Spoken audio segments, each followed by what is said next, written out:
Sensitive content. This production contains content that some audience members may find disturbing or offensive.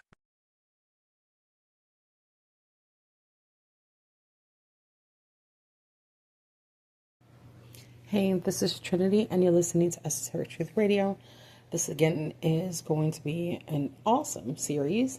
I'm going to try my best to get this into separate pieces. There's an article that I want to read first, and then I'm going to kick off into everything else. One, I have to say that this episode is absolutely dedicated to someone that I adore. I've known him since he was a little kid. He's an amazing person, father, and musician. And he asked me a question this morning that made me want to get up and do this. I have done shows on this before, but there's no way I'm going to go over 200 or 300 shows to find it when this is so prevalent today. This is going to be just the introduction. Everything I bring up here, I will not bring up in any of the other episodes concerning this. This is going to be an article that was written July 14th, 2022 by Megan Tinsley from the University of Manchester. It's called Whytness is an Invented Concept that has been used as a tool of oppression. Trigger warning, if you don't like this, shut it off. Because it's not going to get any better from here. Everything that I say from here, I'm only going to use two particular words. White and black. Not brown, not Mexican, not Peruvian. It's going to be anybody who's not white will be black, and everybody white will be white. European, Irish, any white people, period. Okay? Because I don't have time to dissect that shit. But this is going to fall into the whiteness part. And if you're curious on why I went with this one first, it's because I can. And it has a lot to do with what's going on in the United States and in England with their issues with immigration. Okay, let me go ahead and read this. Whiteness is a modern colonial invention. It was devised in the 17th century and used to provide the logic for genocide and slavery. The first recorded mention of white people, historians concur, is in English playwright Thomas Middleton's 1613 play called The Triumphs of Truth. Ever since the 17th century, people across the world, from Dominican Republic and Morocco to India and New Zealand, have been variously granted or denied rights on the basis of being deemed white or non-white. Whiteness thus has consistently entailed opposition, power, and subjugation. Research shows that this theme of whiteness as power and unity has persisted even as the boundaries of whiteness have shifted. As European powers colonized various parts of the world, they implemented and refined racial categories. In colonial Barbados, 17th century labor codes described indentured Europeans as white and gave them more rights than enslaved Africans on that basis. This ensured that the two groups would not unite in rebellion against wealthy planters. As African American studies expert Edward Rugmeyer has argued, this also, quote, codified racial distinction as a tool of mastery, and was replicated in Jamaica and South Carolina. Crucially, it hinged on the fact that enslaved black people had no legally recognized rights, whereas European-born white servants did. Slave status was for life, without recourse, and heritable. In other Caribbean and Latin American colonies, the term white gradually replaced the term Christian as the designation for European settlers. In Haiti, French colonial officials grouped people in an array of categories that conflated race and class. Quote, grand blancs, or big whites, petites blancs, light whites, free colored, and slaves, with the overarching distinction between whites and non-whites. Spanish and Portuguese colonizers in Latin America, meanwhile, developed the intricate and rigid casta system. At the top of this caste-based hierarchy was Spaniards, people from the Iberian Peninsula, and at the bottom, enslaved Africans. What has made whiteness such an enduringly powerful tool is its nonsense logic, as writer Robert Baird recently put it. How ill-defined it is as a label. It can and has been defined in whatever way best serves to consolidate power for the ruling group. Echoing the division between enslaved people and indentured servants centuries earlier, working-class people in the 20th century were pitted against one another by appeals to whiteness. In 1995 book, How the Irish Became White, American historian Noel Ignatieff, sorry if I crushed that, looks at 19th century Irish immigration to the U.S. He details how these working class newcomers emphasized their distance from black laborers, thereby laying claim to whiteness. As a radical socialist, he questions why they effectively sided with the oppressor, white Americans, rather than with the oppressed, the black enslaved people. Quote, imagine how history would have been different had the Irish, the unskilled labor of the North, and the slaves, the unskilled labor from the South, force of the South, been unified. I hope that understanding why that didn't happen in the past might open up new possibilities next time, he later explained. However, as much as whiteness enables power, it also fuels anxiety, because the category is at once ill-defined, but also bestows great power. People who find themselves in that category have consistently been at great pains to protect it, historically and still today.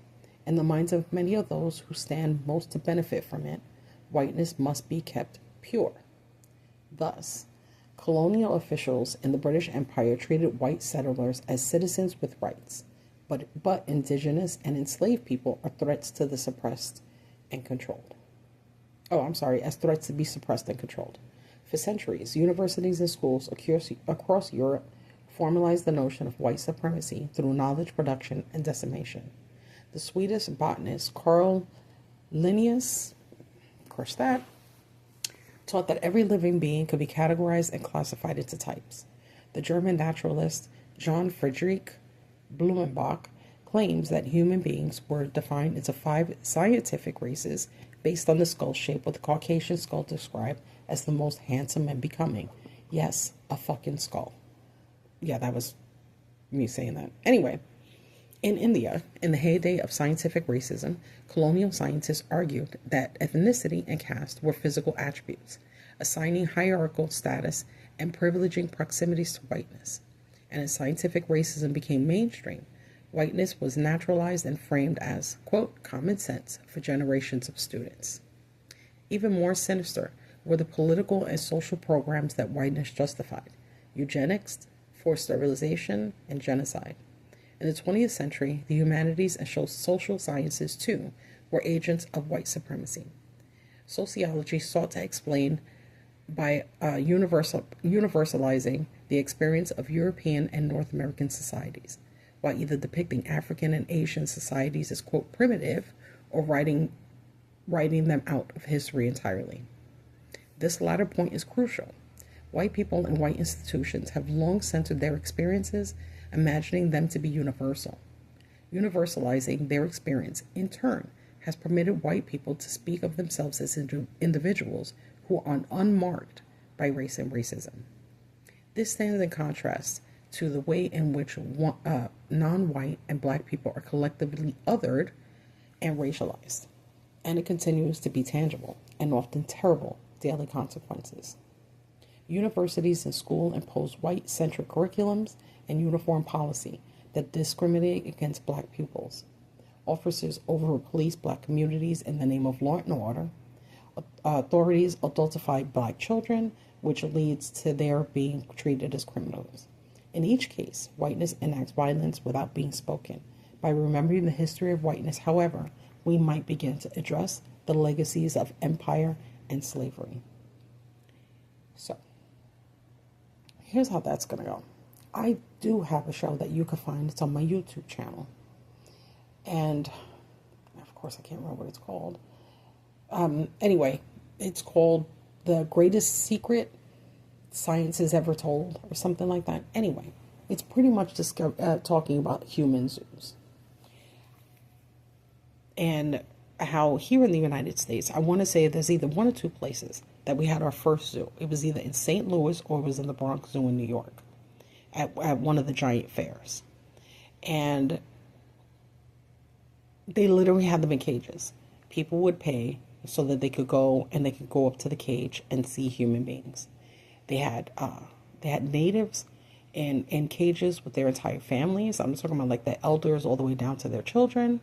They had the most famous person was Ata Bangwa. I don't have the paper in front of me, but they went and they like filed his teeth down. It was crazy. They eventually let him go. I don't know how long he was there. I want to say like maybe 15 years. He spent almost his entire life in a cage at the zoo. And eventually they let him go. He tried to come back. He didn't know what else to do, and he drank himself to death. So we have that little history here too that we refuse to discuss. But I'm going to explain after this the reasons why we keep taking people and why we're looking at their brains and why every single person that has been the beginning process, and I'm talking about religions, I'm talking about colonizers, I'm talking about shit, all the way down to your local police officers that's literally walking around looking to kill someone that's not white. All of that comes from being scared about the superiority. Yes, I'm going to say it because I don't give a shit that they noticed they don't have. So instead of them trying to assimilate and be a part and learn and just, can everybody just be happy? They decided, I'm going to try it. If I can't do it, then you can't do it either. They weren't walking around taking people just out of greed. They were taking people because the abilities that they had, they couldn't have. Years ago, I wrote an article about the Aztecs, or Aztec-like. They started realizing that that the women would bleed for 7 days and not die. And they're just like, oh, God must favor them, piss them off. That's another, man, outside of all of this, we'll do a woman thing at some point. But they were upset. They were like, well, why can't we do it? They tried a lot, and it didn't work. They would go and they would go like, I'm going to do it today. So they would take these sharp ass knives. They would go in front of everybody because they had to be one. One guy was like, I'm going to pull it off. First of all, they just really kept dying. It didn't stop. They just kept dying. But, you always got that one guy that's like, I'll get it done. And then it doesn't work that way. Like, instead of trying to figure out how women did it or how their body worked, they just wanted to compete. They were like, there's no way that they're more spiritual, or, it was bad enough we could have kids. Anyway, because then I'll get into that shit. Okay. So they would take these really, really sharp knives and they would go directly. Oh man. Okay. Sorry. I'm trying to do it without laughing because I'm trying to figure out how they thought that was going to work. Anyway, so they would take this knife and they would go like completely right underneath the scrotum, right there at the taint, and just make a slit. Boop. A tiny slit, to mimic the vagina. Okay? And bleed out. You just cannot sew that back up. You know what I mean? There's a reason. They had to figure out that if you got kicked there, that shit hurts. What did they think they were going to do when you cut it? Anyway, but it'll make sense in the next episode. All I'm saying is there are abilities of people on this planet. The Bible has told us. Books have told us. We keep talking about it. There's people that have abilities that the government has been fully aware of. They know that there's a lot of people on this planet that are not from here or have abilities since they've been here. And they want to isolate that. They have to isolate that.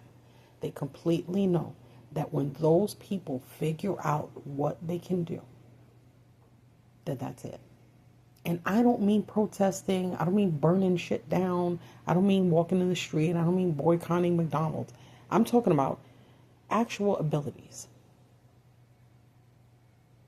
Do you think that we had all of these programs on ESP and how you call it? And strength and endurance and all of this? You'd think that was all an accident. You'd think that all of the experiments that we've been doing with people, all of these hundreds of thousands of years. Do you know that there's a process called trephining? Lobotomies is called trephining, and they did it. The Egyptians came up with it. There's shit written in ancient texts describing exactly how they would put the where they would put the metal instrument into the nostril up into the brain. Where do you think we got that from? We have been looking. We're looking. There's information. You hear me? We got the three major religions. We got Christianity, we got Islam, and we got Catholicism. Whatever information they all got, they know the traits and they know the people. And they've been trying to get all of those people into one particular space. And I think that my wonderful, wonderful friend saw something and figured it out too. And it cannot just be us. So when I come back, we're going to have a discussion on what those traits might be and which books are actually discussing it the most. All right, guys, I'll see you in a little bit. Trinity, Esoteric Truth Radio. Give me a follow. I will have this on my socials. Also, visit my Substack and get my super, super, super secret episode from a couple of days ago. All right, talk to you guys soon. Bye.